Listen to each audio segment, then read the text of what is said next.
Can I call you Rose? 'Cause you're sweet like a flower in bloom.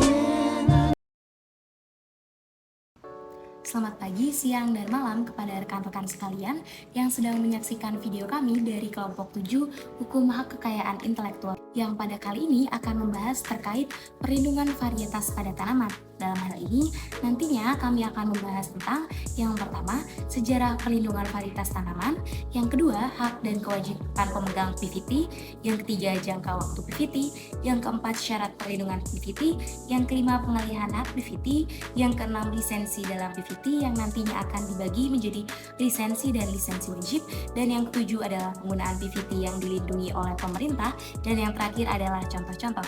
Selamat menyaksikan untuk rekan-rekan sekalian. Di pembahasan yang pertama ini, kami dari kelompok varietas tanaman akan membahas tentang sejarah perlindungan varietas tanaman.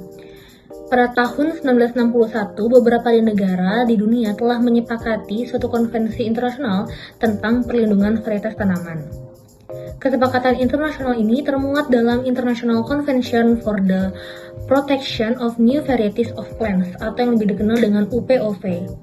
UPOV sendiri merupakan akronim dari Union International for la Protection des Obtentions Végétales. Di Indonesia sendiri, perlindungan varietas tanaman sudah ada sejak tahun 1989. Perlindungan varietas tanaman diatur dalam peraturan HKI di bidang hak paten. Pada Undang-Undang Paten tahun 1989 disebutkan bahwa perlindungan paten tidak dapat diberikan terhadap makanan, minuman, dan varietas tanaman, khususnya bagi komoditi tanaman padi, jagung, ubi kayu, dan ubi jalar. Di tahun 1997, Undang-Undang Paten mengalami amandemen, yakni berupa pencabutan atau penghapusan terhadap ketentuan pelarangan pemberian perlindungan terhadap makanan, minuman, dan varietas tanaman. Sehingga pada Undang-Undang Paten 1997, makanan, minuman, dan varietas tanaman dapat memperoleh perlindungan berupa hak paten.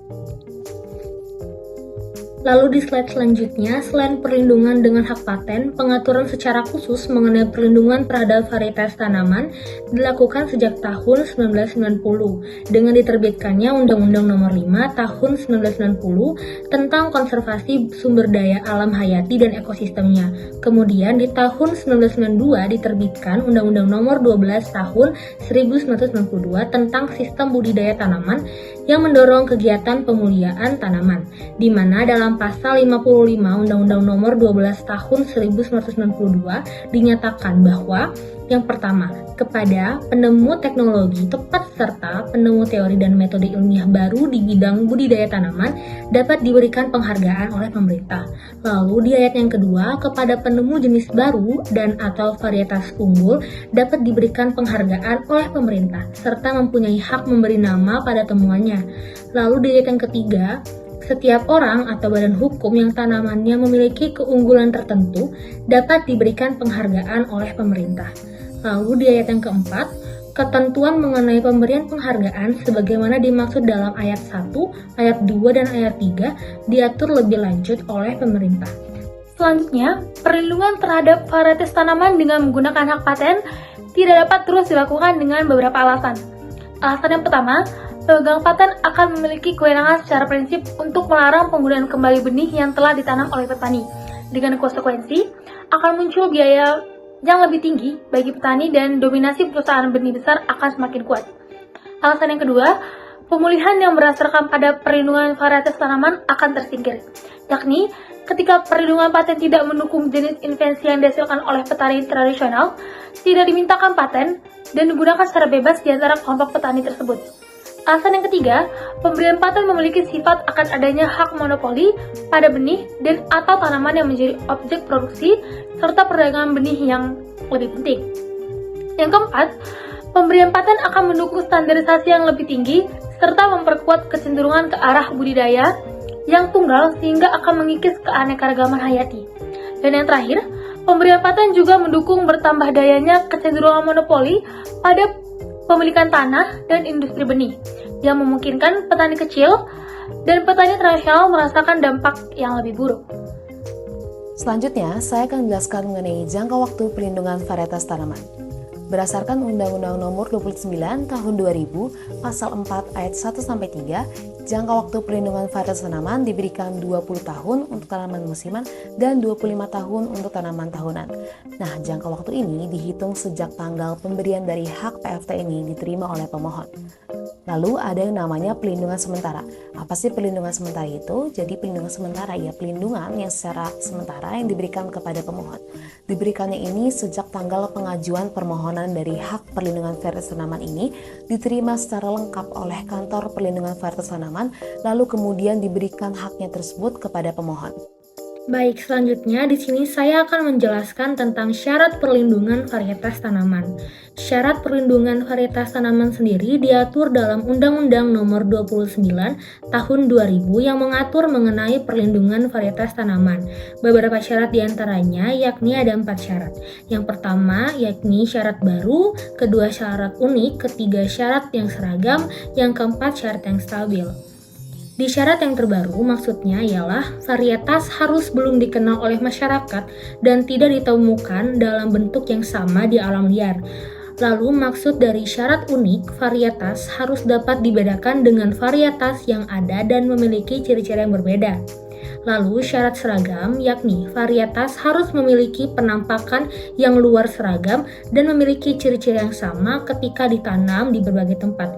Lalu pada syarat yang terakhir yakni syarat yang stabil, maksudnya varietas harus memiliki ciri-ciri yang sama ketika ditanam di berbagai tempat dan memiliki kemampuan untuk menyesuaikan diri dengan lingkungan yang berbeda. Baik, selanjutnya saya akan menjelaskan tentang pengalihan hak perlindungan varietas tanaman. Pengalihan hak perlindungan varietas tanaman termaktub dalam pasal 40 ayat 1, 2, dan 3 Undang-Undang Nomor 29 Tahun 2000 yang mana pada ayat 1 disebutkan bahwa hak PVT dapat beralih atau dialihkan karena A. Pewarisan, B. Hibah, C. Wasiat, D. Perjanjian dalam bentuk akta notaris, atau E. Sebab lain yang dibenarkan oleh undang-undang.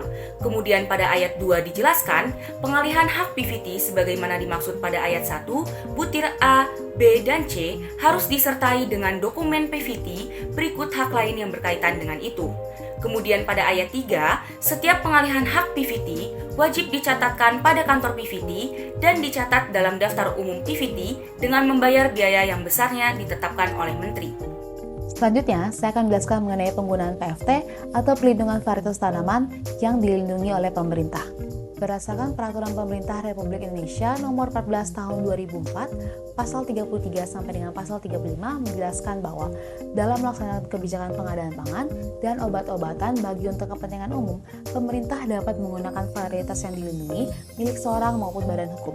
Nah, kebijakan ini dilaksanakan oleh pemerintah apabila terjadi kerawanan pangan dan atau ancaman terhadap kesehatan karena telah terjadi kelangkaan produksi benih bahan pangan dan atau tanaman bahan obat-obatan yang bersifat pokok dan merupakan hajat hidup orang banyak.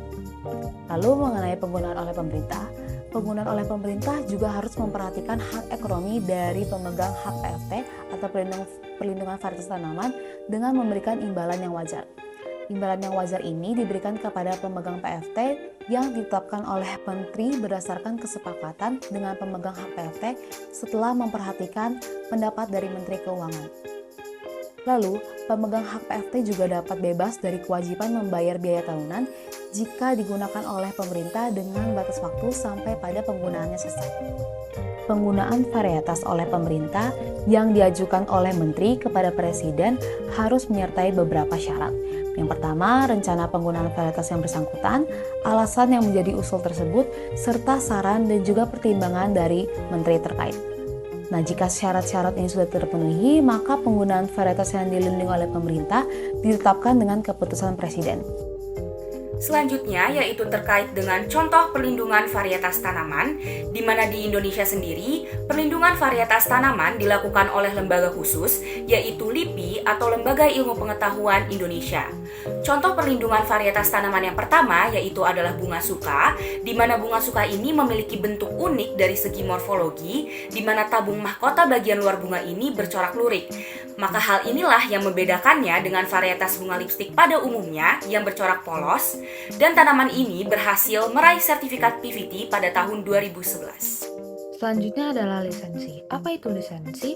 Menurut pasal 1 angka 13 Undang-Undang PVT, lisensi adalah izin yang diberikan oleh pemegang hak PVT kepada orang atau badan hukum lain untuk menggunakan seluruh atau sebagian hak PVT.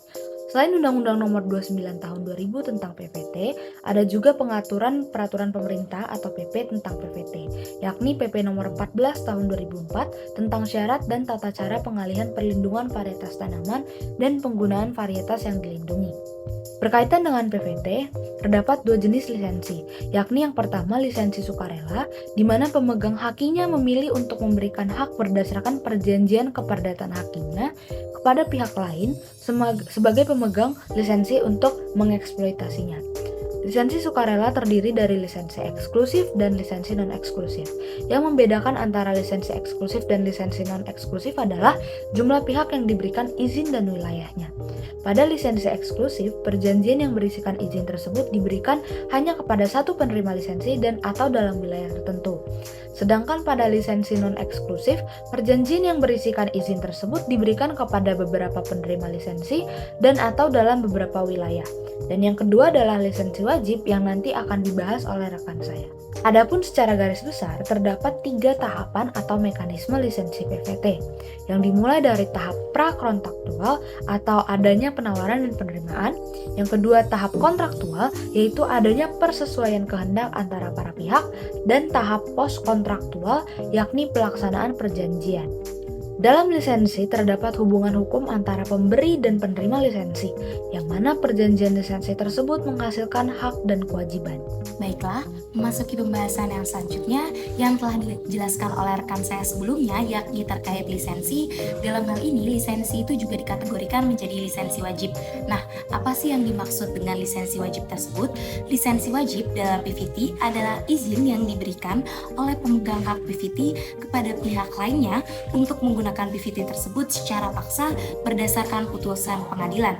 Nah, dalam hal ini, lisensi wajib itu dapat diberikan dalam kondisi tertentu, yaitu yang pertama, pada saat pemegang hak PVT tidak menggunakan PVT tersebut di Indonesia, dan yang kedua adalah pada saat pemegang hak PVT menggunakan PVT di Indonesia, dan yang selanjutnya adalah kapan lisensi wajib ini diberikan. Lisensi wajib ini dilakukan untuk permohonan kepada pengadilan negeri oleh pihak yang ingin menggunakan PVT. Permohonan tersebut harus disertai dengan alasan yang jelas dan bukti-bukti yang kuat. Selain itu, syarat-syarat yang harus dilengkapi untuk pemberian lisensi wajib antara lain pertama adalah alasan-alasan yang jelas pada permohonan tersebut, yang kedua bukti-bukti yang mendukung permohonan, yang ketiga upaya yang dilakukan oleh pemohon untuk mendapatkan lisensi sukarela dari pemegang hak PVT, yang keempat adalah dampak pemberian lisensi wajib terhadap pemegang hak PVT dan masyarakat. Baiklah, memasuki pembahasan yang selanjutnya, yakni tentang hak dan kewajiban pemegang PVT.